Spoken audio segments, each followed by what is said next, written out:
Assalamu alaikum warahmatullahi wabarakatuh, and very good morning. First and foremost, I wish to thank the organizer for inviting me to deliver keynote address and thus to share my thought and insight in the National Conference on the Humanities and Social Sciences, Nexus 2020 today. It is indeed a great honor and privilege to be part of this conference. In this conjunction, I also would like to welcome all participants to this conference, and I hope that we can benefit from this discussion despite the fact that we are unable to meet face-to-face as a usual conference. Interestingly enough, this year, our conference, the National Conference on the Humanities and Social Sciences, is organized visually instead of usual settings. And the reason is quite unique. We are facing a global pandemic of coronavirus COVID-19 emanated from China and has spread rapidly across the world today. The virus has cost thousands of lives all over the world despite the deployment of various preventive measures.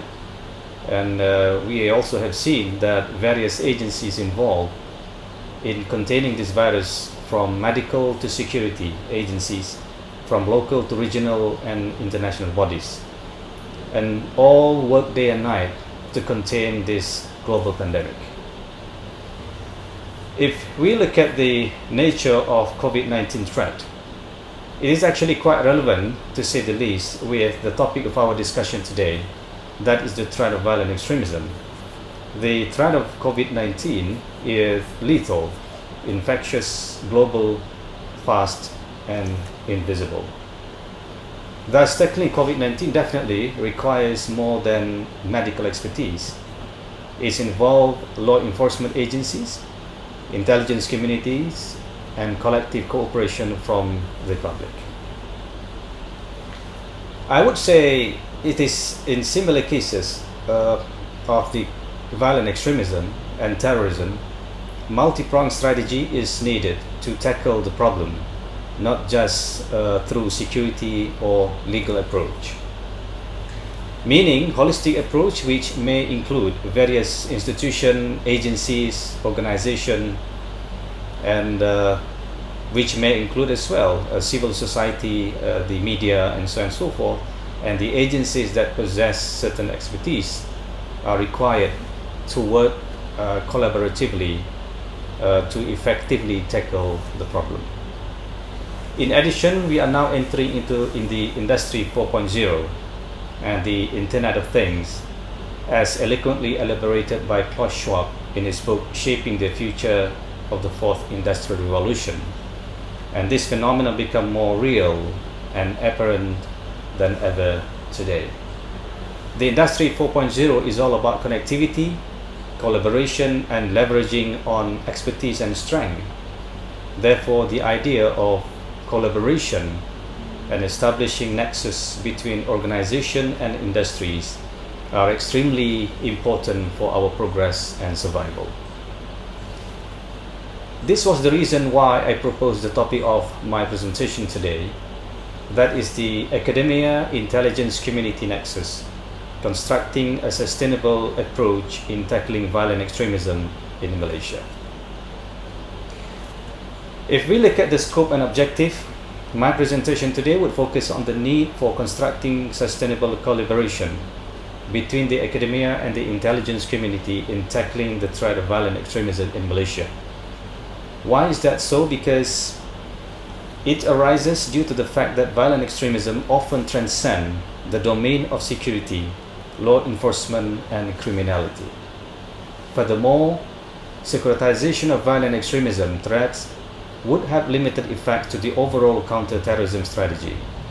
Thus, constructive engagement between intelligence community with the academia in the area of research, providing expertise and updated analysis are extremely useful in tackling security challenges in the state. Let us move to looking at the nature of violent extremism. What is violent extremism and how it is connected with terrorism? Violent extremism can be defined as the violence which is motivated by extremist belief and ideology, or extremism which leads to violence and terrorism. If we look at the picture of 9/11, we can see the destruction of Twin Towers in New York. Actually, this destruction is actually motivated by certain ideas, is justified by certain ideology, and it is done by the certain people who are motivated by certain ideas. We also can see the gun which is used by Brenton Tarrant in the Christchurch attack 2019. If you look at it closely, you can see that the name is written on the gun. It's actually representing certain ideas, and the person, event, that actually becomes a motivation and justification for the violent action taken by Brenton Tarrant. We also can see this happen in Norway, the Norway attack in July 2011 by Anders Behring Breivik, in which he killed a lot of people, and the motivation was the idea of the elimination of the enemies and the white supremacist ideology. We also can see this thing happen in the case of ISIS. These are the image of ISIS soldier holding guns, but this group had actually emerged as a result of an ideology, a certain belief, and certain political imperative that actually taken place in the Middle East. So basically, violent extremism has two sides. One is something that we can see, which is called intangible aspect of it, and the other aspect is something that we can see physically, that is a tangible aspect of it. If we look at the intangible aspect of it, refers to the ideas or a certain ideology, belief, perception or justification for something. And on the other side, we can see the impact of the ideas, that is in the form of action, in the form of violence, in the form of terrorist act, or such as suicide bombing. So these two sides actually working closely together to produce what we call as the violent extremism. So tackling these two sides of the coin required different expertise. While the intelligence community, the police especially, is trained to tackle the tangible aspect of the problem or activities, the academia has potential to play their role in understanding the intangible aspect of it.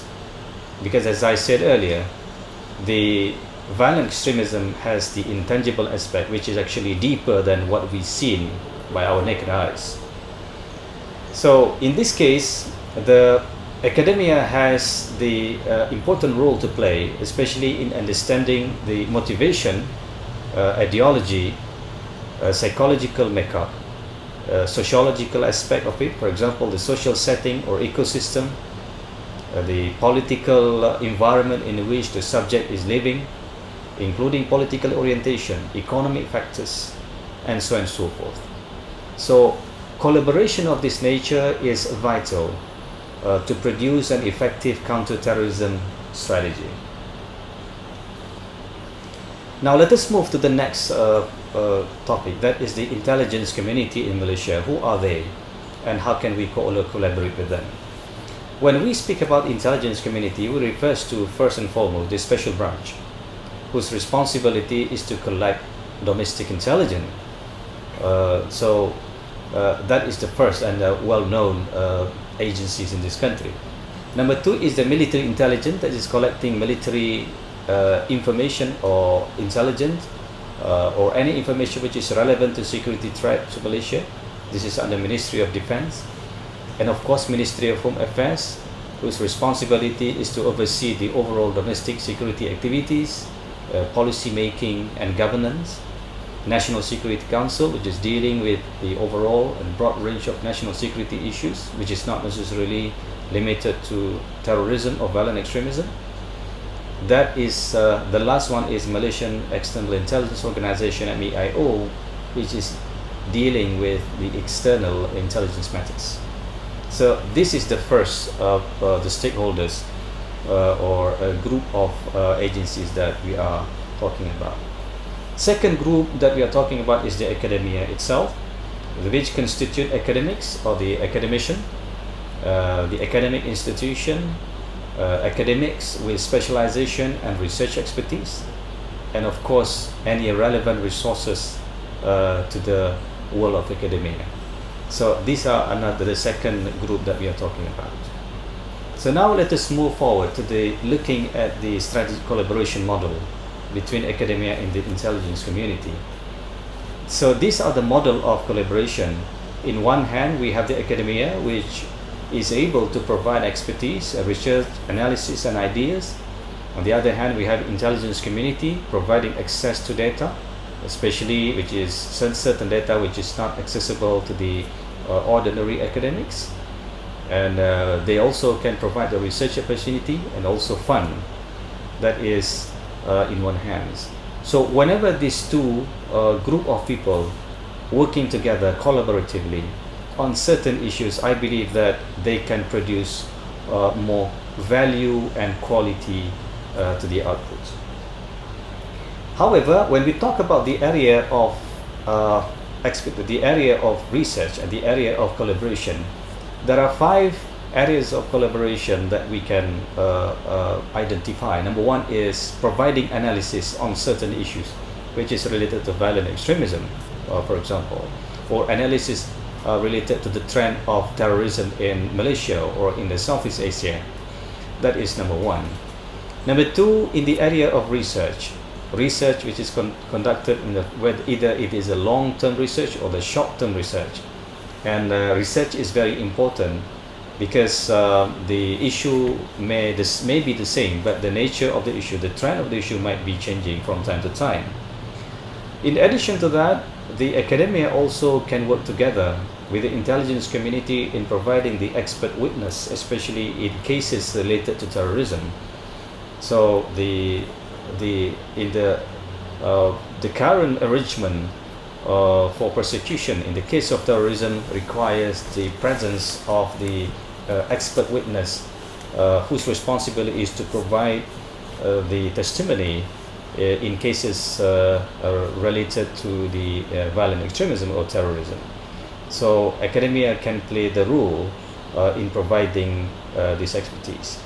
Another area of collaboration that we can discuss is about rehabilitation of the militants.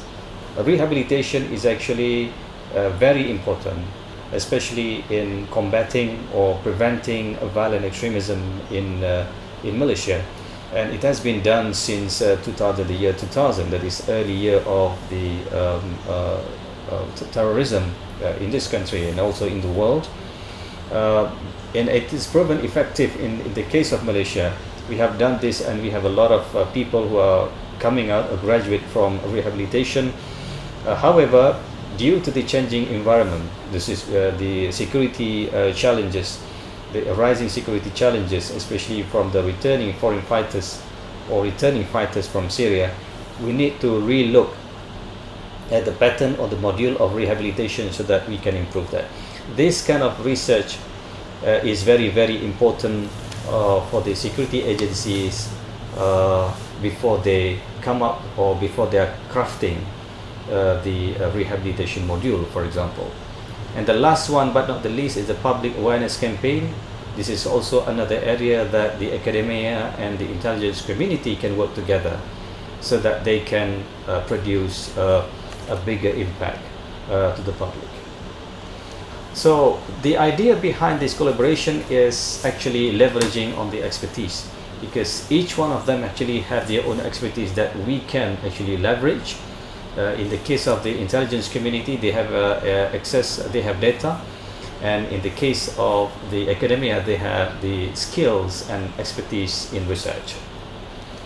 I would like to mention a few case studies that I have seen happen throughout the world. That is, first case is the START and UMD collaboration with the Department of Homeland Security, DHS.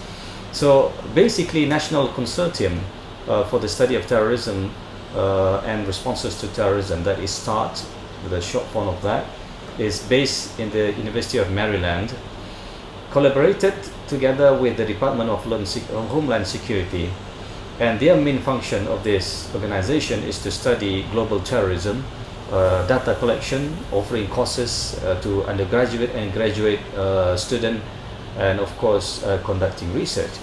So it now starts UMD become one of the largest research center on terrorism and counter-terrorism in the United States, and it has produced a high volume of research output.